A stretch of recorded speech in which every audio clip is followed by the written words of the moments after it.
video natin ngayon mga maestro ay pag-usapan pa rin natin itong tungkol sa DepEd SRI 2025.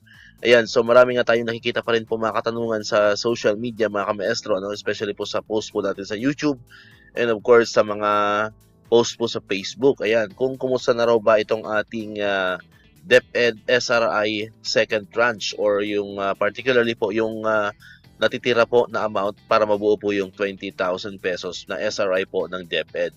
Ayan, so maalala po ninyo, the other day ay meron po tayong ibinalita na kung saan meron akong isang SDO na nabuo na po or na-complete na po yung 20,000 na SRI, particularly po yung SDO Masbate Province. And after that, parang wala pa po tayong mga nababalitaan na mga SDO po na sumunod po sa SDO Masbate Province. Ayan. So ang tanong ng mga maestro natin, matatanggap pa rin daw ba itong ating remaining amount para mabuo po yung 20,000?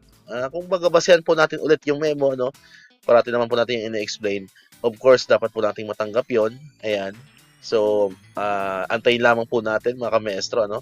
So, yun po yung assurance po natin. Dapat po nating matanggap yung remaining na yon na amount kasi yun po yung stated po doon sa memo po ng SRI ng DepEd. Now, as to when po natin ito matatanggap, yun po yung hindi po natin alam. So, yun po ay nakadepende na po sa ating mga kanya-kanya mga RO, ating kanya-kanya mga SDO. Ayan, kung kailan ba nila ibibigay, yung kabuuan po ng 20,000 pesos. And, lang po tayo, no? Mag-antay lang tayo, antayin po natin, and syempre kalampagin natin ng konti, mga lampag tayo ng konti sa DepEd para naman ibigay nila, kasi yun po talaga ay dapat ibigay yung 20,000 po na buo, kasi yun po yung nakasad nga po sa DepEd memo po natin. So, mga lampag po tayo ng konti, ayan, para kung sakali ay maibigay na nila, ito pong kabuuan po ng 20,000 pesos. Ayan, and then kung may mga SDO na rin po dyan na narilisan, at hindi po natin nababalitaan, pwede nyo pong i-comment yan sa comment section po natin, no?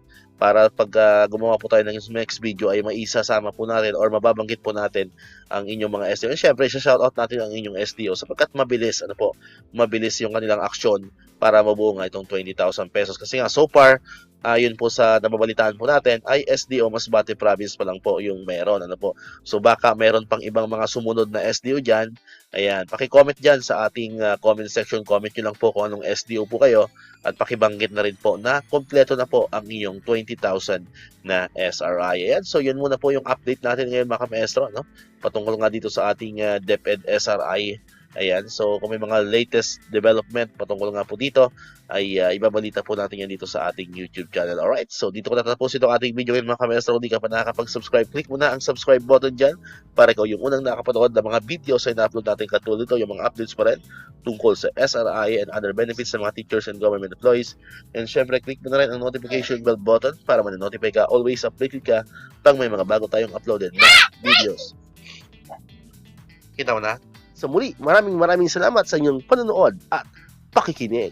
Once again, El Maestro, see you on my next vlog. Bye-bye!